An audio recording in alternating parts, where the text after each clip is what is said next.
Let's be honest. You didn't choose your values. You inherited them. From your parents, your culture, your religion, the school that graded you on obedience and called it education. And those values, the ones handed to you before you were old enough to question them, are still running in the background right now, telling you what's acceptable, what's shameful, what you're allowed to want. Nietzsche called this inherited morality, and he didn't just critique it. He said it was actively destroying the strongest, most creative people alive, including, maybe, you. He spent his entire career working on one project. He called it the Revaluation of All Values.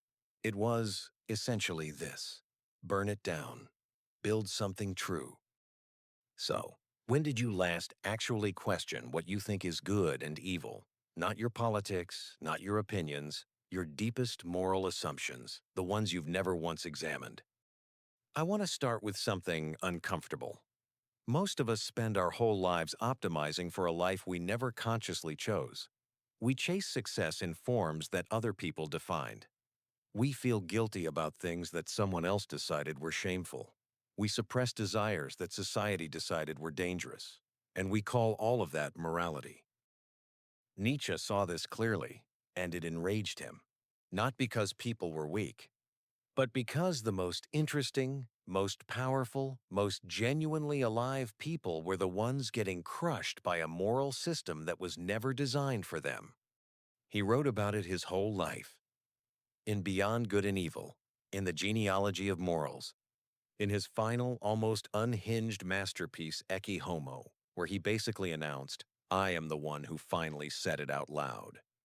This video is about that project, the revaluation of all values, what it actually means, why it matters right now, how to do it personally, practically, without losing everything in the fire, and why the people who never do it are destined to live someone else's life until the end.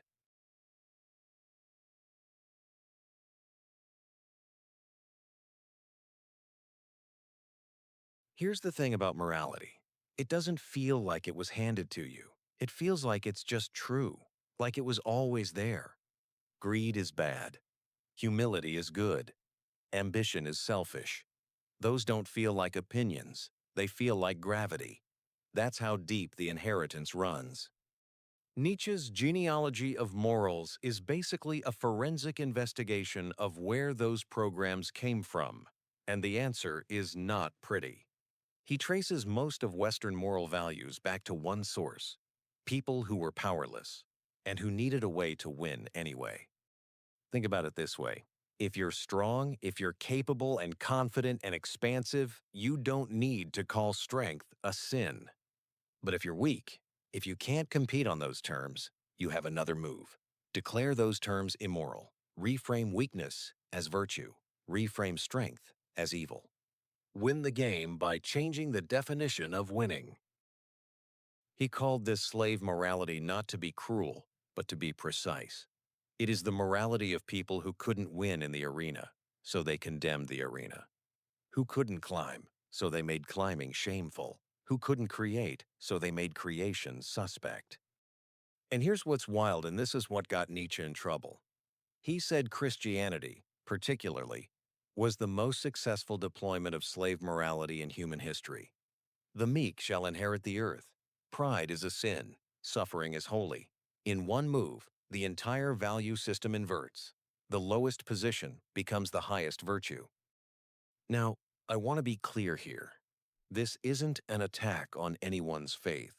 It's a question, a serious one.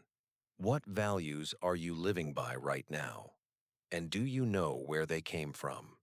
Did you choose them, or were they already there when you arrived?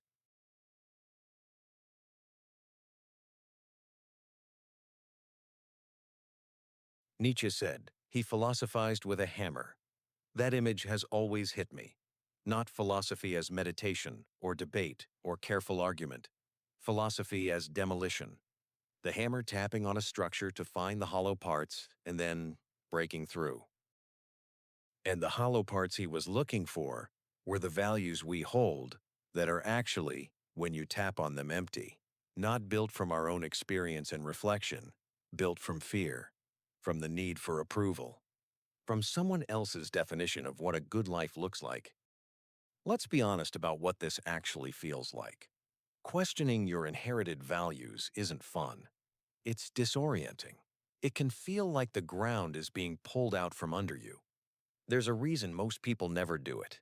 Not because they're stupid, but because the comfort of a borrowed value system is genuinely seductive. But here's what I've come to believe. The disorientation of questioning your values is temporary. The cost of not questioning them is permanent.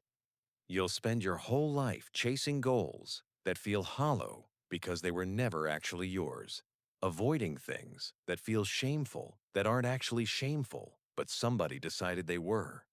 Nietzsche described this demolition process as the death of God, not literally, but as a cultural event, the moment when the inherited framework of values collapses and is no longer sufficient. And he was honest about how terrifying that is. What festivals of atonement, he wrote. What sacred games shall we have to invent? He wasn't celebrating the void. He was standing in it, asking, now what? The answer, his answer, is where this gets interesting. The death of old values is not the end. It's the precondition. You can't build a genuine life on someone else's foundation. You have to clear the site first.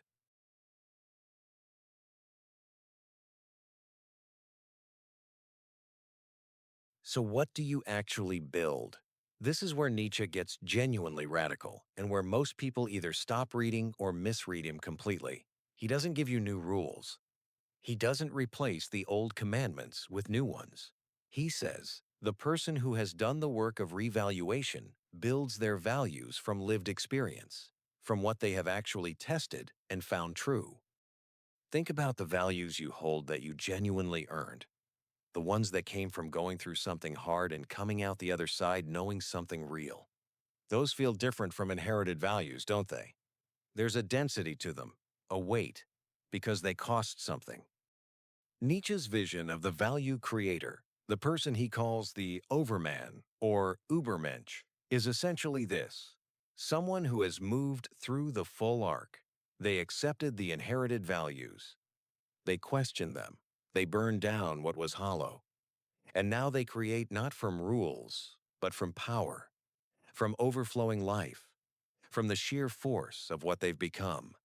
And this creation isn't solipsism. It's not anything goes, I do what I want. That's the shallow version. The real version is harder. It means being rigorously honest about what you actually value when there's no audience, no reward, no approval mechanism running. What do you care about when nobody's watching? I'll be honest, this is the most demanding thing Nietzsche asks of you, not the destruction that's actually easier once you start. The creation is hard because it requires a level of self-knowledge that most of us have been avoiding for years. You have to know what you actually are before you can build a life that actually fits.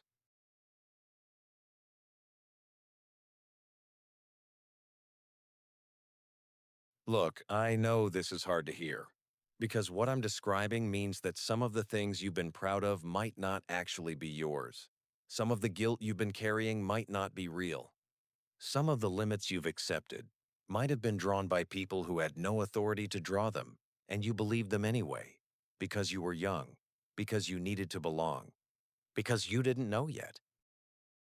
Stop mourning that. That's the first move. Stop mourning the years you spent in someone else's value system. They weren't wasted. They were the education. Every borrowed belief you lived by and found hollow, that's data. That's the genealogy of your own life, pointing you toward what's actually real. The revaluation doesn't start with Nietzsche. It starts with you. It starts with one honest question. What do I actually believe? Not what I was told to believe. Not what the algorithm rewards me for performing. Not what makes me acceptable in the rooms I'm trying to get into. But what have I tested, lived, found to be real?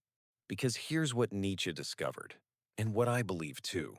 On the other side of that question is not nihilism, not chaos, not the void. On the other side is something that looks a lot like power. Not power over others, power over yourself. The specific, grounded, unperformable power of someone who knows exactly what they stand for because they built it themselves. Amor Fati.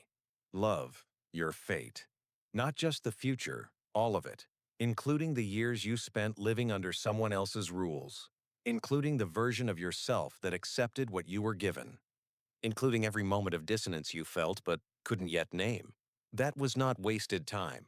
That was exactly the preparation required to do what you're doing right now. You don't need a new religion. You don't need someone to hand you a new set of commandments. You need to do the thing almost no one does.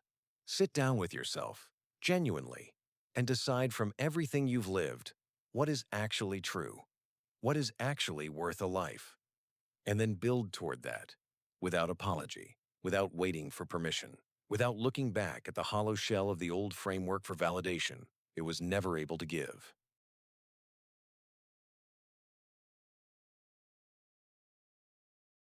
The old values will always be there, comfortable, familiar, pre-approved, socially rewarded. You can go back to them anytime. Most people do. And that's okay. That's a real choice.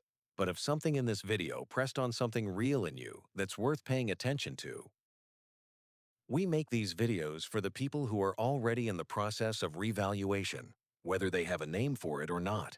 If that's you, subscribe. Stay. There's more work to do here. And if this video mattered to you, share it. Not for the metrics, but because someone you know might be carrying weight that was never theirs to carry.